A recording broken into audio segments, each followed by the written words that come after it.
O ministro Alexandre de Moraes acaba de praticar uma nova aberração jurídica e um novo atentado a essa suposta democracia brasileira. Dessa vez, inclusive, a manobra do ministro onipresente do STF foi tão criativa que até mesmo seus colegas de corte ficaram irritados e fizeram questão de revelar isso à imprensa. Antes de falar sobre isso, porém, eu preciso comentar brevemente sobre um desdobramento do que eu mostrei no vídeo da última segunda-feira, que foi sobre o desfile da escola de samba, ou melhor, aquela propaganda eleitoral pró-Lula feita de forma descarada por uma escola de samba do Rio de Janeiro neste último domingo. Veja só essa matéria publicada na manhã dessa quarta-feira pela coluna de Lauro Jardim no jornal O Globo. Desfile em homenagem a Lula foi um desastre na avaliação do PT e do Planalto. Só que a preocupação dos integrantes do governo e do partido não está relacionada aos possíveis problemas que Lula poderia enfrentar no TSE por conta dessa propaganda antecipada. Até porque, como eu já falei no vídeo lá da segunda-feira, o histórico da Corte Eleitoral mostra que Lula pode tudo, então não há motivos para pânico. A preocupação nesse caso é em relação ao eleitorado e o impacto disso na disputa presidencial deste ano. Qual é o ponto central dessa história? Aquela representação da família conservadora dentro de latas de conserva, em uma tentativa frustrada de debochar daquilo que a esmagadora maioria da população defende. Há quem diga que o objetivo da escola era representar principalmente os evangélicos, mas o fato é que a família é algo que qualquer cidadão brasileiro de bem valoriza, independentemente da sua religião. E aqui eu me refiro a qualquer tipo de família, não necessariamente a composição tradicional.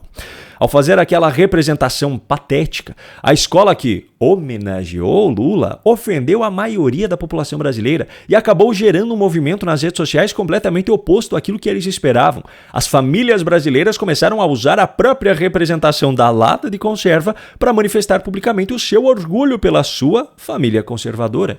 Os integrantes do PT e do governo perceberam isso. E aí, imediatamente, aquela empolgação registrada durante o desfile se transformou em preocupação com o impacto que isso pode causar no projeto petista de perpetuação no poder. Segundo a coluna de Lauro Jardim, um dos ministros de Lula chegou a dizer que isso seria uma prova de que o governo não teve qualquer interferência na concepção do desfile. Francamente, isso aqui é apenas uma desculpa pronta e completamente infundada. Pode até ser que o governo não tenha participado diretamente da concepção da apresentação, mas o fato é que a escola representou fielmente as principais narrativas e pautas da esquerda brasileira, inclusive essa tentativa de desconstrução do próprio conceito de família, pois isso é um dos pilares para que a ideologia de esquerda se propague.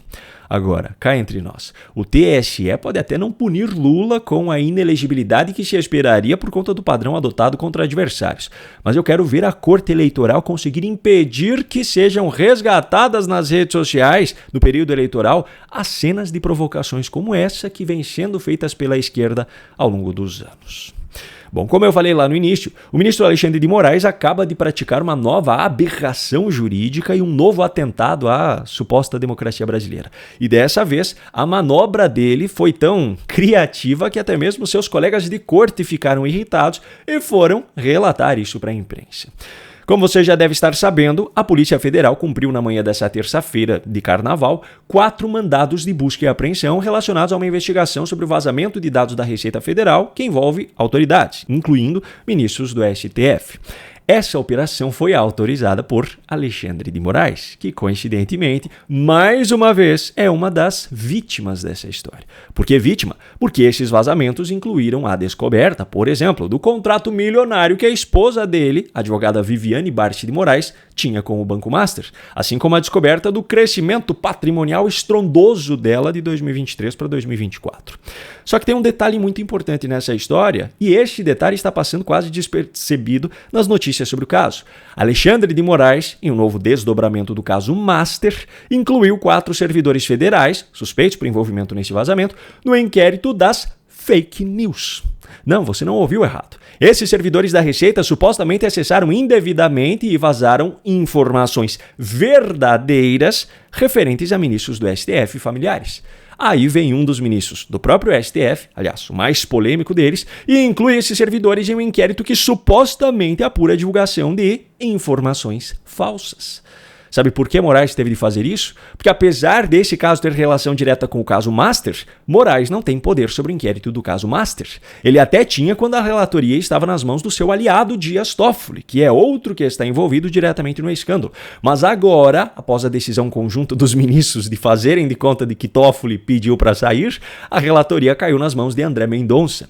Diante dessa situação, a manobra adotada por Moraes para conter os danos foi resgatar aquele inquérito infinito que está prestes a completar 7 anos e criativamente dar um jeito de incluir esses servidores neste inquérito que está sob sua relatoria.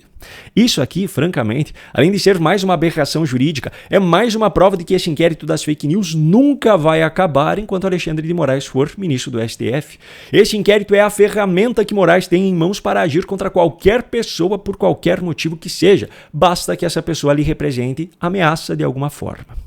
Só que essa decisão especificamente ainda tem uma cereja do bolo. E eu já vou mostrar do que se trata. Só que antes eu peço 1 minuto da sua atenção para esse recado. 107 anos de história. Essa é a marca que a Gazeta do Povo está comemorando neste mês de fevereiro. Mas quem ganha o presente é você. São 107 anos de compromisso com a verdade, de trabalho sério, de respeito ao leitor, de enfrentamento à corrupção e aos poderosos.